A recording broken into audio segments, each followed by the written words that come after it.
So I'm Hannah Snellgrove, a sailor radial for the British sailing team. Have spent 15 years sailing a radial round in circles as fast as possible, which feels like a worryingly long time, getting old these days. But I'm in the British sailing team. I've won a few nationals, got a few international top 10s, and I'm now campaigning for Paris 2024. Hands up, I was set up to do this by Adam, who is also on the call. I'll let him introduce himself in a second. Adam's our technical lead for British sailing, because I was well aware that, having sailed a laser radial for basically my whole career, that my knowledge of the technical side of sailing is quite niche compared to people who sail, say, NACRAs and 49ers and things like that. So I wanted to learn more, and this seemed like a good way to do it, was to actually tell other people about it. So Adam, do you want to just introduce yourself quickly? Well, probably first, the most relevant was I crewed for Hugh in Sydney, in the Olympics in Sydney, in the Tornado. So that's how I know Hugh. And then I've been coaching for the British sailing team for a number of years.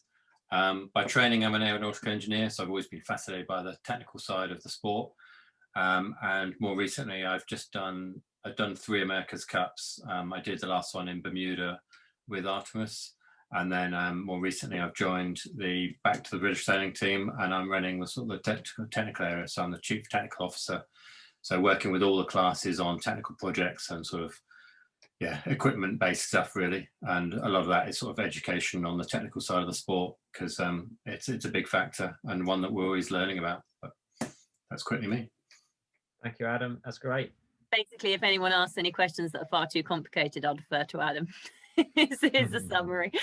So like Adam says, it's an absolutely huge topic, and it's one of those things that you will spend your entire career learning more about and realizing that the more you know, the more you don't know. So the more I read, the more I realize there's a lot that I still don't understand about sailing. I think I've always, certainly coming up through squads and things like that, you know, a coach says pull the kicker on and you just do it, rather than thinking about necessarily why you're doing that and what it's doing to the sail. And I think, you know, I've progressed a bit to now I do more what feels right and looks right in the boat. But again, there are things I wish I knew earlier on in my career, which would have had a big impact about the reasons behind why I was doing what I was doing. So it's something that I think is really important to get started on when you're a bit younger. So we're going to start off with people who are here on the first talk might have some good answers to these now. Going to start off with some thoughts. If anyone has any ideas, just very quickly on, or are confident to explain any of these questions, 1, 2, 3, 4, then just pop them in the chat function. So number 1, how does a sailing boat go upwind? 2, hiking hurts and why is it important? Number 3, how do America's Cup boats sail faster than the wind? How does that work? And number 4, why do we change where we sit and how we set our sails up around the course? Does anyone feel confident to explain any of those? And if you do, maybe just write 1, 2, 3, 4, the answer to which question in the chat function, and maybe some keywords which you would use to explain it to somebody else. Here we go. Nice. That's a strong question. Hiking provides leverage, which strong answer. Hiking provides leverage, which allows more power from the wind to be transferred to thrust. Nice. Yeah, we're going to talk about that in a second. Very good explanation there. Anyone else from any of the other questions? Speak now or forever hold your peace. Who have we got on? Who was on earlier? 4, to keep balance. Yeah, balance, really important word. We're going to talk more about that later. Oh yes, going faster gives you more apparent wind. This is all the right kind of terminology. This is great. Anyone else? Give it 10 more seconds. But these are definitely the right kind of words that are coming up, which is really, really great.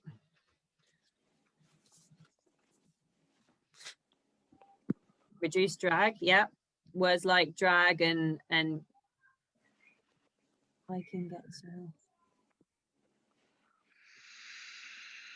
hiking gets your, what is that? Maybe it's a center of gravity or something. Center of gravity, yeah. Well, maybe you can elaborate for them. Well, elaborate. Center of gravity further out. Yeah, definitely. And we'll go into why that's important in a couple of slides' time. So we'll just rattle through these next couple of slides. So how a sail works, or how to go upwind. So, oh, got another chat. Very interested in the answer to 3. Cool. Okay, we'll have a chat in a minute. So, how you go upwind? You could be a Viking. There's a reason that Viking longboats had oars, in that they could only ever sail downwind, and if they wanted to turn around and invade another country that was upwind of them, they had to row. But that's firstly illegal in most of the classes we sail, and also not the most efficient. So we have sails that are just like aeroplane wings. It's exactly the same concept, and same concept as foils, which we'll touch on a little bit later.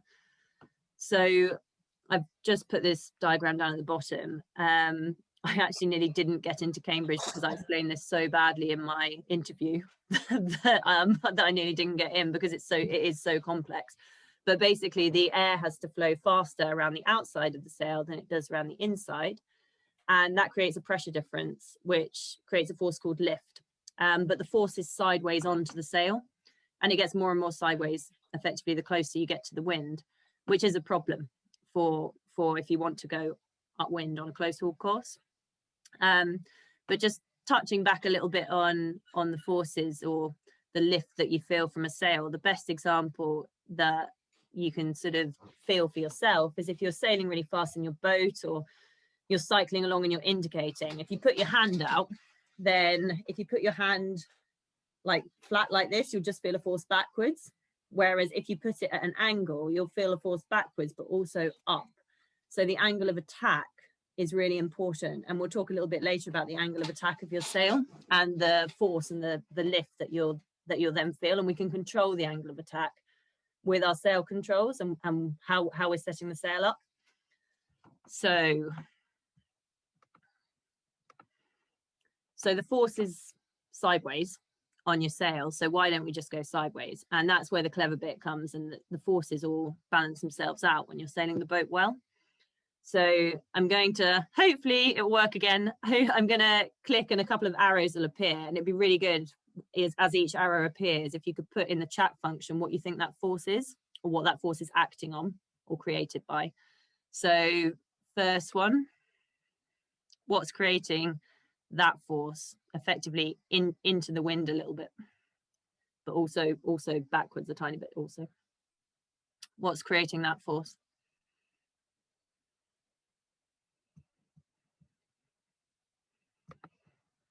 Chat up. I thought this is a good one and a little tricky one. Yeah, we've got one correct answer if people want to plagiarize it in the chat function. So daggerboard, yeah, so that's your daggerboard creates that, exactly, yeah, or your keel if you're in a keel boat. What is this force? What's creating that force? Bingo. 3, yeah, really good. So they basically balance each other out, and everyone knows that one. Everyone's got it from the previous slide. But the really important thing to note from that is that there is a forwards component in that force, and it's all sailing fast is all about utilizing that forwards component as much as we possibly can. So right, next diagram, which is me hiking out, frizzy hair, very happy to be in a boat. What is that force? What's that force being created by?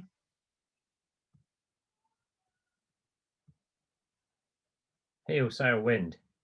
Ooh. Wind. Yeah, I'll take wind, but it's the wind in your sail. So it's the force that's being created by the lift in your sail. But we're looking at the boat from the back here, so it's a bit of a different viewpoint, but it's the force created by the sail. Next one, what's creating this force? Oh, didn't mean to put that one on. What's creating the force that's going left as you look at that?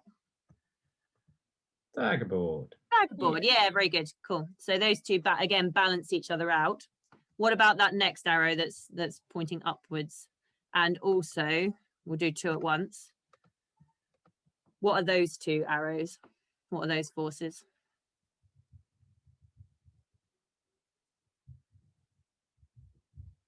Oh, it's gone a bit quiet. Oh, we got them. Nice, we're getting there. Yep. Yeah, buoyancy and weight of the boat, right, which counter each other out. So now we need buoyancy. Yeah, good, cool. Weight, buoyancy, nailed it. Good, very good. So there's one more important force to put in here, which sort of answers question 2 of the first questions on the slide that I put up. But what would happen to this boat if you didn't have a person in it and the forces were as they are on the screen now? What would happen to the boat? So have a bit of a look at where the forces are, because the force on the daggerboard and the force on the sail are not acting in exactly the same place. So what would happen to the boat if you didn't have a person in that boat? Capsize. Yeah. I mean, I was going for tip over, but you lot are more dramatic. Cool. Yeah. Yeah, exactly. Boat would capsize or heel over. So last force, which is really important here, is my weight or my hiking leverage. So we know from the diagram on the left that there's a forward component to the force on your sail. So effectively, the harder that you hike, the fuller your sail can be, and the more you can utilize the forwards component, the more you can have a bigger force element in your sail, of which we know there's a forward component that's going to push you forwards faster. So that's why we hike hard, basically. But it's useful to look from behind, because then you can see that the force on the sail and the force on the daggerboard are acting at different places. So you would get like a turning moment if you didn't hike. Cool. Next, we're going to have a bit of a think about apparent wind. So if you're driving really fast in a rib, where does it feel like the wind's coming from? Thank you. I've got to go now. All right, thanks. So if you're driving really fast in a rib, where would it feel like the wind's coming from? Speak now or forever hold your peace. There we go.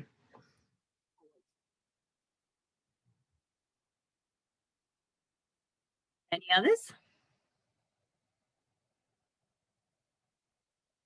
Yeah, so if you're driving really, really fast in a rib, you feel like you're getting buffeted from the wind in front of you. So the easiest way to describe apparent wind is it's the into your face. Yes, exactly. So the apparent wind is basically the wind that you feel. So the true wind speed is the one that you get in weather forecasts, and that's the one that you read on, you know, a weather station. Whereas the apparent wind is the wind that between the actual wind and the direction you're driving. Oh yes, now that's what we're going to get on to. But if you're going really, really fast, then it will feel like it's coming into your face. Whereas if you're going a bit less fast, the wind into your face, it won't feel quite so much. Now apparent wind is really, really important in dinghies. I know everyone talks about it in America's Cup boats, but it's important in dinghies too. And it actually took me a really long time to realize how and why it was so important. So it's particularly important in maneuvers, which we'll look at next with a bit of video. But it's really important in things like reaching as well. So I'm sure you've all been planing really fast one day along on a reach. And when you start speeding up onto the plane, you feel like you can sheet in a little bit and bear away a little bit. And that's because the apparent wind, as you speed up, has come forwards. So you feel like you can sheet in a little bit because you're a little bit closer to the wind than you were before. And I never forget that I was being coached by a guy called John Bertrand, and his comment after one race was, "You need to go to reaching school." It's basically because as I was coming off the plane, I would naturally feel like I wanted to stay sheeted in to keep going fast. And actually, because I was slowing down and coming off the plane, actually you needed to trim the sail out, because the wind, the apparent wind, which was kind of more in front of you, as you slowed down, was then coming back. So you needed to let your sail out a little bit. And I just hadn't thought about that. So apparent wind is actually really important. So we're going to watch a little bit of a vid. This is me in Miami when it was nice and warm, doing a roll jibe, and it's at half speed. So I'm just going to play it through once, but have a look at what you think the apparent wind is doing through this. It might be useful to have a quick look at the bird G as well. The coach chops that off halfway through, but never mind. But we're just going to play it through once. So just have a quick watch. Here we go, going for the roll. Look at the birdie at that moment. Ooh, little spin. Bring it flat. Nice little pump out of that. Now what's happening? Sails flapping. And then the sails gradually stops flapping and starts going out again. So we're going to divide that into 3 pieces. So if you could write in the chat function 1, 2, and 3 as to where you think the apparent wind is coming from at each of those points in that jibe.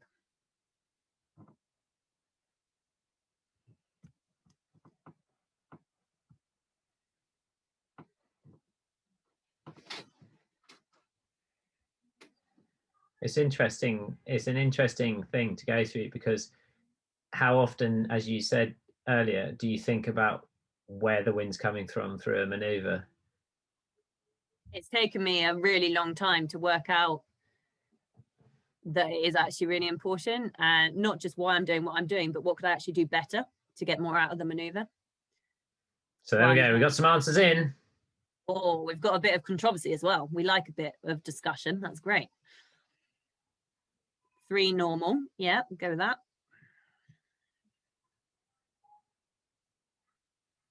3 same as at the start. Normal. Give it another 10 seconds or so for people to get their answers in.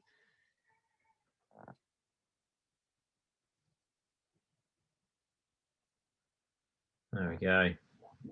Nice. So I think Tim has nailed it, but everybody else is pretty on point. So I'm going to talk about number 2 first. So number 2, the sail is flapping. So even though I'm going downwind, or I'm going from broad breach to broad breach through the jibe, so I'm going dead downwind at that point, but my apparent wind is directly in front of me. So my sail's flapping because I've got so much out of the rock that I'm going forward so fast that the wind feels like it's coming straight into my face, as Harry says. And then in number 3, the sail stops flapping and starts going out again as the apparent wind goes back behind you. Number 1 is a really interesting one. So at that point, it probably is still coming slightly from behind you, like on the broad reaching angle. But as you pull the boat flat, the wind that the rig feels is perpendicular to the rig, like straight on the side, because you're bringing it up through the air. So you're effectively on a reach. And it's a really interesting one to think about, like when you're roll tacking, why do we let a load of sheet out as we're about to bring the boat flat? And it's because as you bring the boat flat, actually you're on a reach, your boat thinks you're on a reach, and then you will trim back in again. So if anyone's ever wondered why they let sail out through a roll tack, it's not just to get the pump, it's because as you bring the boat to flat, you bring the rig up through the air, you're effectively on a reach, and so that's where your sail should be trimmed. So just something for you guys to have a wee think about next time you go out and do some maneuvers, particularly in light winds. Cool. So sailing faster than the wind, not something that I do very often in my laser, not gonna lie, but first, fast boats basically use the apparent wind to sail faster than the true wind. Why is it not possible? Answers in the chat function. Why is it not possible to sail faster than the wind if you're going dead downwind? And I've tried to illustrate that a little bit. There's some clues in the left-hand diagram.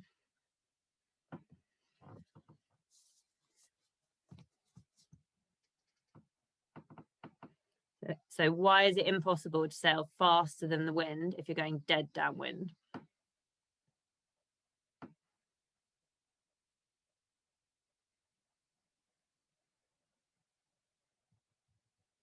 Sails will film the wrong side. Yeah, that's a really interesting one. I'll touch on that in a second.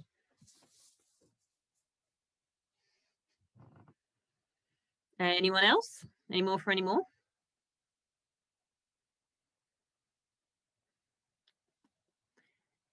All right, so the reason it's impossible is because if you look at that diagram on the left there, you'll see, say the wind speed is 10 knots and your boat speed, you're managing to get up to 6 knots. The apparent wind that you feel will be 4. because you'll feel, you go faster than the wind, dead down, and the apparent wind's coming from straight ahead of you. Yeah, exactly. So the apparent wind is coming from dead ahead of you, no matter which way you're sailing. But then if you're going dead downwind, that's completely counteracting the true wind. So if your boat speed was 6 knots and you're going dead downwind and 10 knots of wind speed, the apparent wind you feel would be 4 knots. So the best way that I could come up with explaining it was that the faster you go, if you're going dead downwind, the lighter your apparent wind becomes. So you'll reach a kind of sticking point. Now, Harry's point there was really interesting, saying that the sails will fill on the wrong side, because the only time really that you can go dead downwind quicker than the true wind is if you were surfing on a wave, because then the wave would be taking you forwards maybe quicker than the true wind, but then the apparent would become so big if you were going quicker than the true wind that you feel like you were head to wind again. Your sail would start flapping. That's why if you get surfing real quick, then your sail sometimes comes into the middle because the apparent's gone forward so far.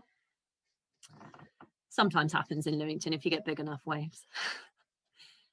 So the diagram on the right shows how fast boats can sail faster than the true wind. So say your wind speed was 10 knots. Oh, we've got a chat, which is why you want to jibe when you're going fast. Yeah, so there's a reason that, you know, that's why boats that are fast, like, you know, I know they're asymmetric, but boats like 49ers will be able to go really, really quickly when they're not going, like dead downwind wouldn't be the one for them, because they can actually get a bigger apparent wind than the true wind speed by going at a bit of an angle. So say in this right hand diagram the wind speed's 10 knots and your boat speed is 12, so all a bit physics A level kind of stuff, physics GCSE stuff, but if you resolve the vectors, the apparent wind that you feel will actually be more like, say, 20 knots. So as you start going quicker, the apparent wind that you feel, if you're at an angle to the true wind, the apparent wind will keep getting bigger as well. So does anyone have any idea why boats don't just keep accelerating off into the stratosphere? So, because I've just said that the quicker you go, the bigger the apparent wind will get. So why don't boats keep going faster and faster and faster? What's the limiting factor? Drag. Yeah, 100%. So hull's got to get through the water, right? So drag becomes a problem, and eventually friction. Yeah, exactly. So everyone's saying the right kinds of words here. It's great. But also there's a bit in the angles as well. So the quicker that you keep going forwards, the more the apparent wind will keep coming forwards as well. So the angle that you sail will be limited as well. You won't just be able to keep kind of sailing on the angle that you were sailing at. So yeah, so that's how America's Cup boats go faster than the actual wind speed, and other fast boats can too. Right, next. So this is another whole topic for a talk probably, but we're going to talk a little bit about sail control. So we talked about the forward component of the force on the sail, and that's what drives you forwards. And it's all about harnessing that in the best possible way. So you can control the force on a sail by the angle and shape of it. And I think the key question to ask yourself whenever you're pulling a sail control on or letting a bit of main sheet in or out is, what are you actually trying to achieve? Are you trying to depower, or are you trying to power up your rig? So you got a few options to control the sail in the laser. I put that on the first slide. It's basically 3 bits of string in your main sheet. So I've got the Cunningham, your kicker, and your outhaul. But different boats are all very different, and you could change the sail area. So I think in the America's Cup they've got like 5 jibs each or something, depending on wind speed. So that's the simplest way. You can reef. There's the angle of attack. So the angle that the wind is hitting your sail at the front, which you can change with the sheet, and with a traveller. In a laser that's fixed, but in other boats your traveller's not fixed. The amount of mast bend. So in a laser that's massive. That's probably, correct me if I'm wrong, Adam, I would say that's our priority in a laser, is controlling your mast bend to depower your sail, and also twist, which we'll talk about in a second. So the controls influence basically the point in the sail at which your force is generated. So again, I mentioned Cunningham, kicker, outhaul. Your mast rake in oppies, you can control your mast rake as well. You can't in a laser, that's fixed. But telltales, absolutely the best value for money item on your boat.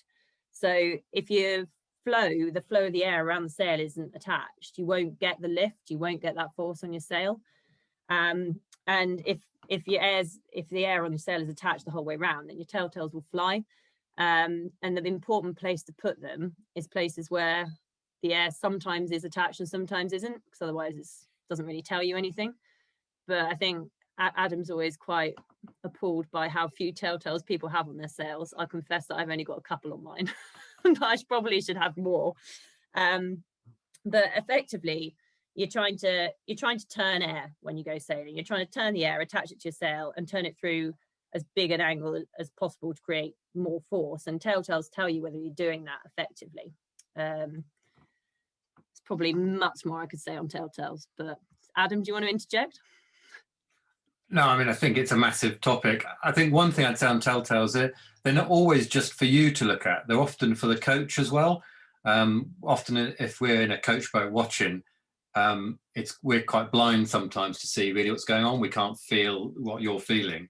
So often a telltale is really powerful for a coach to be able to see what's going on. So just sometimes, we'll get someone to put in a position where they can't see on the boat, but it allows us to see what's going on a bit more. So I'd say it's not always just for yourself, it's often for other people to help you.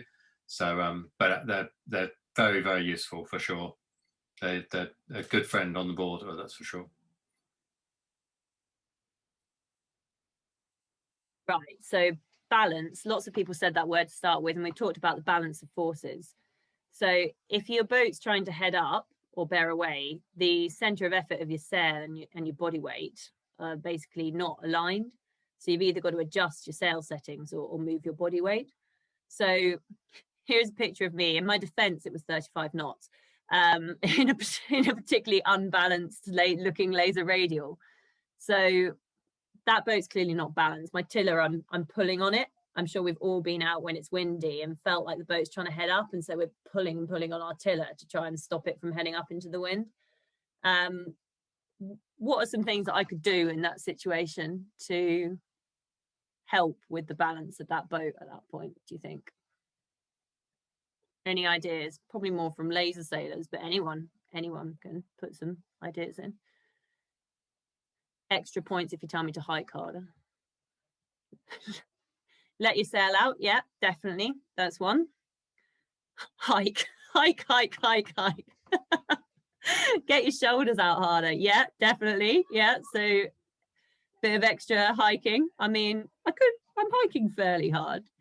Yeah, depower the rig. Really, really big one. So in a laser, like I said before, the mast bend to flatten the sail is really important. So I'd say that a bit of extra bang on will bend the mast in a laser and flatten the sail off. Cunningham also basically brings the power of the rig down. And if the power in your rig is further down the sail, then you've got less righting moment effectively to hike out against if the power is lower down. Cool. It's a whole topic probably for another day, but that sort of touches on it a little bit. Oh, got one more chat function. Hike. Stop telling me to hike. Right, okay. So going to talk a tiny bit about twist. So I told you the other day that I'd only really heard this in the last couple of years, and he said that means you weren't listening when you coached me, which is probably fair enough. So I think has anyone heard the word twist before? If the answer is no, then I think I wouldn't be massively surprised if you hadn't heard about sail twist. But it's one of those things that kind of really illustrates. Ooh, got some chat. Yes, good. That's great. I'm glad that people have heard about these kind of terminologies, but I think it's really important. We've got lots of yes. Nice. I think it's really important to have a chat with like your coach or with someone you sail with about what you think all this language actually means, because I think my understanding of twist probably wasn't what my coach was talking about, which is obviously a problem.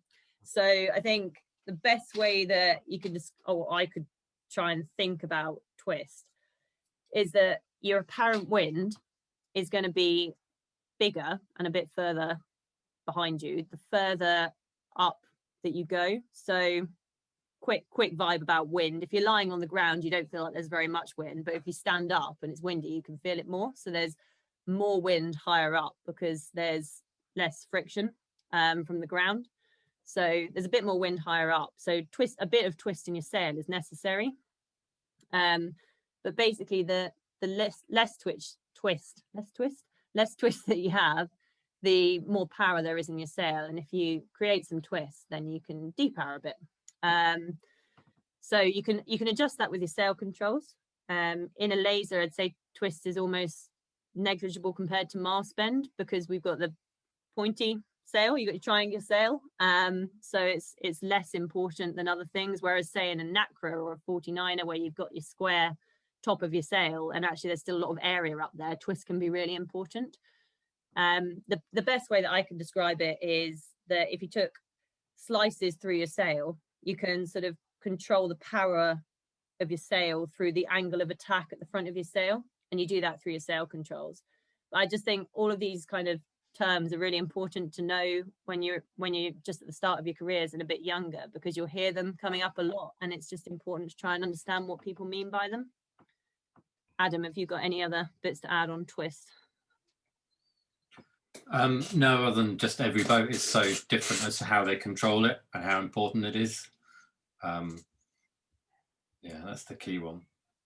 Hannah, I have a little question. So there's a nice little picture there about less twist and more twist. In which condition would you want to have less twist, and which condition would you want to have more twist if you're talking about sailing conditions you're sailing in? So I think if you were in some pretty breezy conditions and twist was important for the type of boat you're sailing, breezy conditions, you would be trying to create more twist just to depower the rig, and then vice versa. So like a hook leech, your coach might have talked about a hook leech. That's a lot of twist, and a flat sail is not so much. So a hook leech generally is hook leech is generally creating less power. Is that right, Adam? I'm going to get this wrong. Hook leech is more about the cross-sectional shape.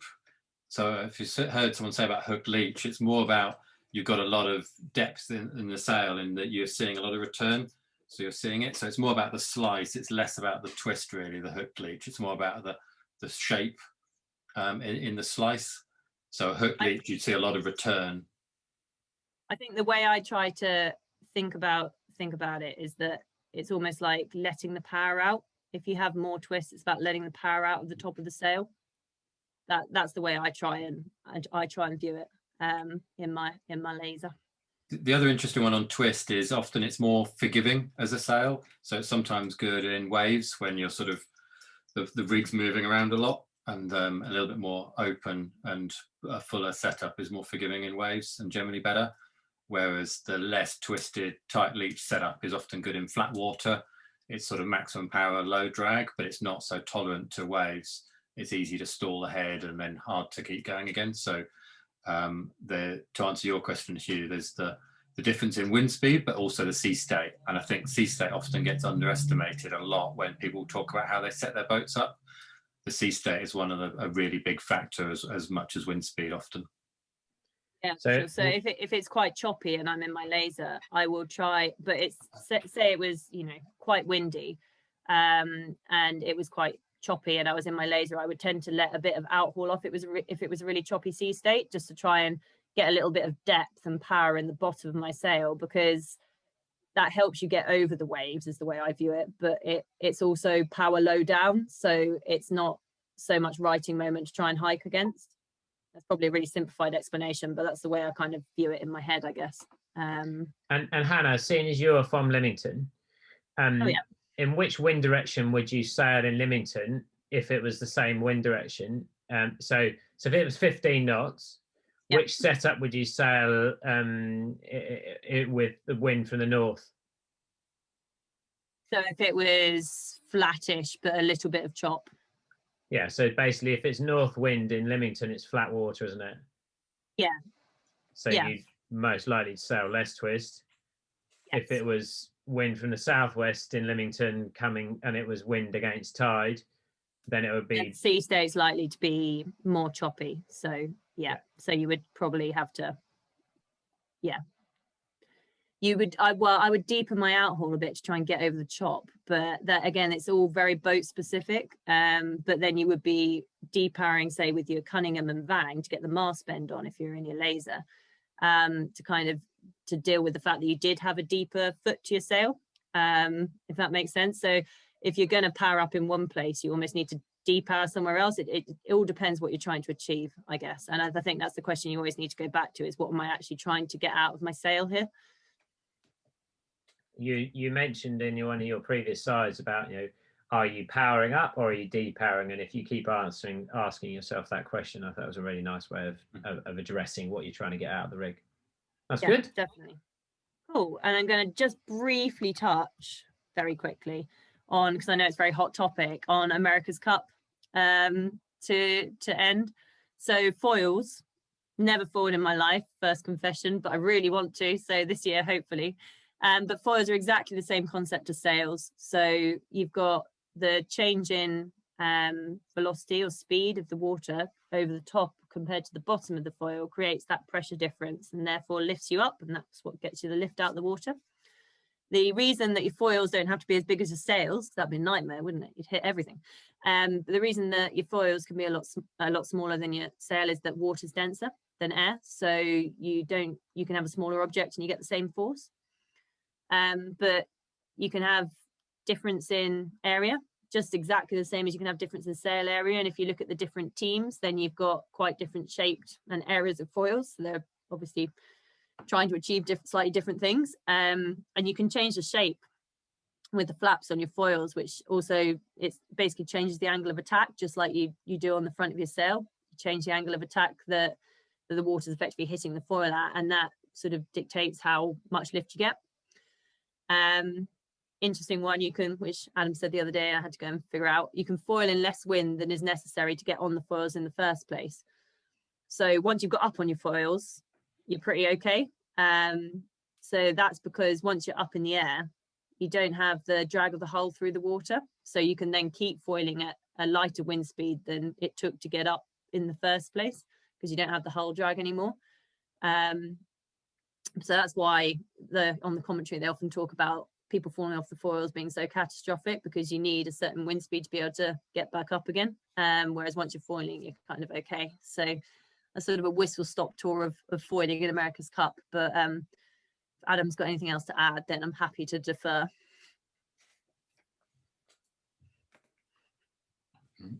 I could bore people on foils for hours, so it's probably more about questions than anything else on foils and foiling. I was just figuring out, I think I've been foiling for 18 years, so probably for longer than most of this crowd have been alive, which is a bit scary. So I have a little question. So Hannah, in terms of the physics of how you think about your sailing now, what one thing, having learnt about this subject just kind of for a little bit more for this presentation, what one thing are you taking away from this that will help you in your sailing going forwards? I think one of the biggest ones for me has definitely been apparent wind and maneuvers. So not just why I'm doing what I'm doing, but actually how could I trim my sail better for where the apparent wind is coming from at each point in maneuvers, especially in light winds. I think that's been a big sort of thought process for me. And again, like I mentioned earlier, on reaches, I think just being really accurate with your sail trimming, depending on whether your boat's accelerating or decelerating.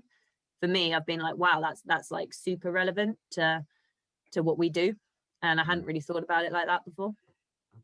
Thank you ever so much for your time and being able to spend some time with us this evening. I really appreciate it. It's fantastic. Guys, it's been fun. Thanks for everyone's input on the chat function. That's been great.